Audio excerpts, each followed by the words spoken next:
Yeah, so capitalism bad because racism, but that's not, that's just because of like literally the army running interference on challenging corporate structures.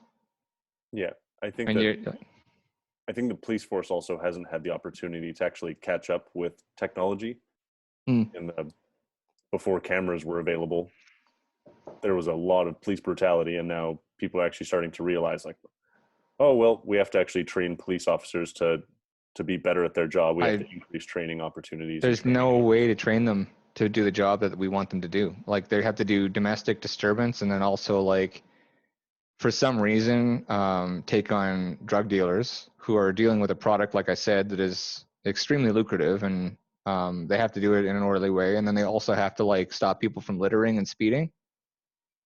Like it's the laws. It's the fact that we're trying to get, because a cop should just be some guy that we've decided is in charge of like beating up the guy that we need to have his ass kicked because he's out of line.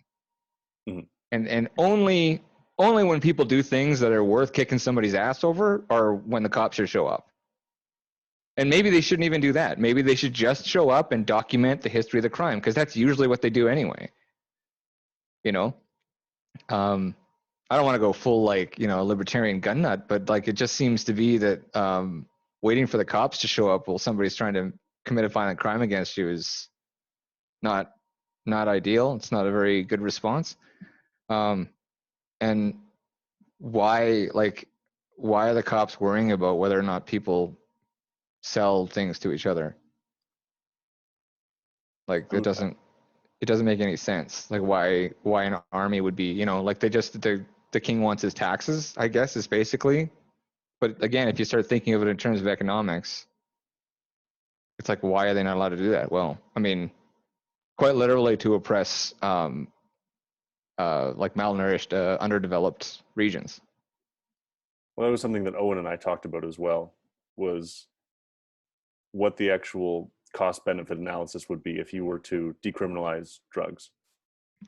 And it seems to be that if you were to decriminalize drugs, it would actually be more beneficial for the people that are drug addicts, because they're not, then as you said earlier, then the cost actually comes down a ton, and people aren't spending all of their money on drugs. And they don't have to hide their behavior, and they can go to the rest of society when they run into contract disputes.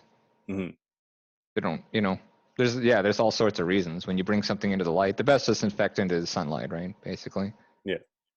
Um, yeah, no, it's just like, to me, it just makes total sense that an oppressive government would, or oppressive system of any kind would attack things that are the only outlet of like opportunity, the only opportunities that some people are presented with. Like the war on drugs shut down the civil rights movement, or rather, moved the civil rights movement into grievance culture, if that makes sense. What do you mean by that? So like the civil rights movement had a reasonable claim, more of a Malcolm X guy than a Martin Luther King guy. But basically, like, it's like, okay, well, what we want is to not be, we don't want cops targeting us and shit like that, right? So Mm-hmm. they start pushing back with a reasonable position. They've got a lot of middle class white people behind this movement. It's an anti-war movement as well, and it's all kind of, it's culminating in basically an anti-oppressive movement where we want freedom and liberty, and we want you to ensure our rights collectively. And the way to break that up is the war on drugs. So, you bring in heroin from the very war that the people are protesting, you bring it into black communities.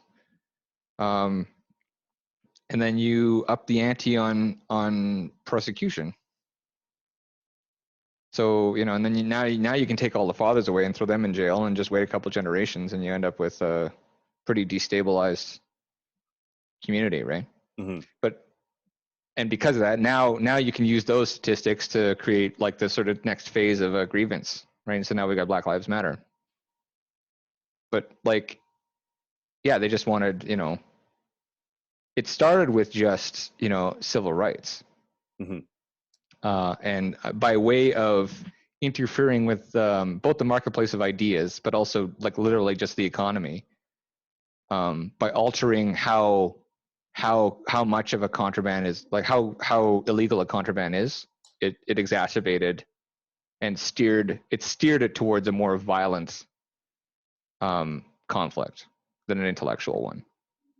Interesting. I don't think I had ever heard that perspective before, but I know that crack cocaine is. Yeah, there you go. Like I didn't want to, because that's like a conspiracy theory. A lot of people don't want to hear.